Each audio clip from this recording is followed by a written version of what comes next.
Exercise is great, and you don't necessarily need a gym to exercise, and it can be free. I like free. Hello, and welcome to the Dr. Khan Show. I will give you reasons to start exercising, and maybe you can stop taking or reduce your blood pressure pills and avoid the side effects. After these three exercises, I'm going to have a little bit of a bonus at the very end. The first is going to be go for a walk, but there is a trick to it, and I'm going to prove it to you right now in this video. Let's look at this study. Effects of a 12-week brisk walking training on blood pressure in elderly patients with hypertension. This was a randomized controlled trial. A total of 46 patients were selected and randomly assigned into two groups. One control group included patients who did not participate in the exercise intervention. Then the treatment group, the TRG group. This included patients who participated in the 12-week brisk walking exercise. 60 minutes brisk walking 3 times a week for a total of 12 weeks.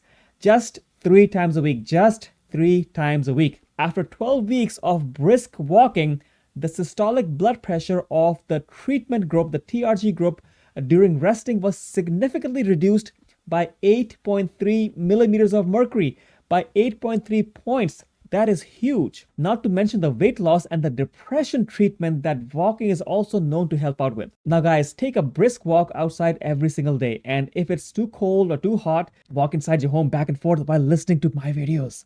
Some people don't feel motivated enough and they need company. Well, then they can go to this website called meetup.com and join a walking group.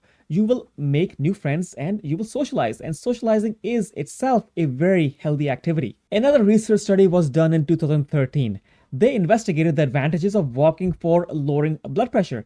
This was from the results of the National Runners Health Study with 33,000 runners, and in the National Walkers Health Study with around 15,000 walkers.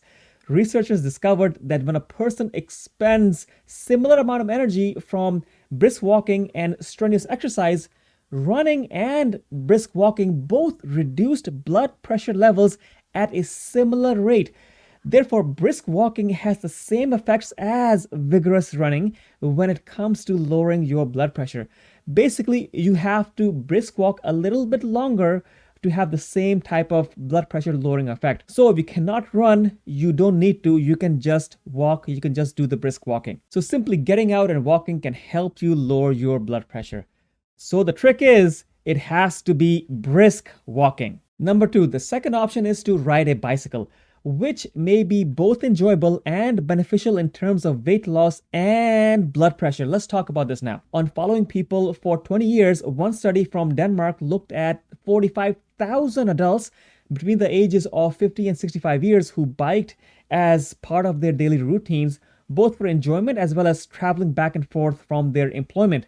So these bicyclists had an 11 to 18% fewer heart attacks than those who never had ridden a bike for leisure or to commute to work. Another major study found that 20,000 Swedish individuals who in their 40s and 60s who rode their bikes to work had an 11% decreased risk of high blood pressure, indicating that riding a bike is an excellent way to lower your blood pressure. It also reduces the stress on your knees and you develop less arthritis as you grow older. Now, number 3 is going to be resistance training. This is the third option, lifting weights. Yes, this is a type of resistance exercise that once thought to be a negative aspect for your blood pressure because it was considered not to be a cardiovascular activity. However, subsequent and new research has shown that this is incorrect. In one of these studies, researchers at a Brazilian university sought to see how 12 weeks of weight training affected the blood pressure of middle-aged people. Basically, they looked at men. Lifting weights 3 times per week for 12 weeks reduced men's systolic blood pressure by an average of 16 points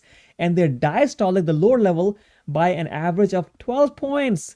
That's enough to wean off some folks off some of their blood pressure medications completely. One of the most effective methods for lowering blood pressure is resistance exercise, and this is what studies are proving. You can buy weights and lift them at home, or you can buy resistance bands and do resistance training with them right at home. I actually have resistance bands in my travel suitcase. I can do biceps with them. I can do overhead pushes. I actually have resistance bands in my travel suitcase. I carry that around all the time with me. So guys, now there's a question about how much exercise is enough. So let's speak about how long you should spend exercising. So what is the recommendations? At least 150 minutes of moderate aerobic activity per week is recommended by the Department of Health. So that basically means you can brisk walk and you can cycle.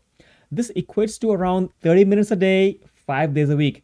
Basically, I'm thinking your daily objective should be to exercise 30 minutes a day. My viewers, please promise me that you will exercise 30 minutes a day. Just walk. That's all I'm asking. Promise me that you will start exercising, at least some brisk walking. If you don't have 30 minutes to spare each day, you can still work out in 10-minute increments. Make sure you get 10 minutes here and there and get those 30 minutes in. Today, the most difficult aspect of exercising is simply trying to do so. Don't give up. If you are into vigorous exercise, then it is recommended that you exercise for 75 minutes per week. But vigorous exercise can put stress on your body. So if you are currently not able to, then avoid vigorous exercise and of course talk to your physician. For most people, moderate aerobic activity will work. Brisk walking, cycling are great. So I talked about 3 exercises in this video and why they are very important. But it doesn't matter what form of exercise you undertake, because the truth is that any type of exercise will help you lose weight, will be excellent for decreasing your blood pressure as well. Any sport you enjoy will help you lower your blood pressure. And if you enjoy it, you will more likely continue doing it. Now for the bonus, I did not forget stretching. Stretching exercises can be great to reduce blood pressure. Stretching, yes, stretching. Of course, make sure with your doctor that you're able to do certain stretching exercises. But I will have a separate video on stretching itself and how stretching can lower your blood pressure and what type of exercises you need to do to stretch to reduce your blood pressure. This is my first video on exercise and high blood pressure, and I have many more in the pipeline. So please subscribe, as there is so much more to know on this topic. So I hope this was helpful. But if you want some more help, and you want to know about the whole meal plan for what a high blood pressure person should be enjoying, I have a whole meal plan divided over 1 month's time, divided into individual weeks, and with the recipes as well as the cooking instructions that you don't have to worry about when you go to the grocery store. And you have all the ingredients for that particular week, week 1, week 2, week 3. And this can be a helpful guide for you to eat healthy. And hopefully this will supplement and complement your exercises that you are doing. So you can check this out in the description. It's free for you to use. Anyways, I'm Dr. Khan. This is what I talk about, naturally curing blood pressure. You like this? Then stick around, subscribe to the channel, and watch this video. I believe you will definitely like this for helping control your blood pressure as well. Thank you so much. Bye-bye.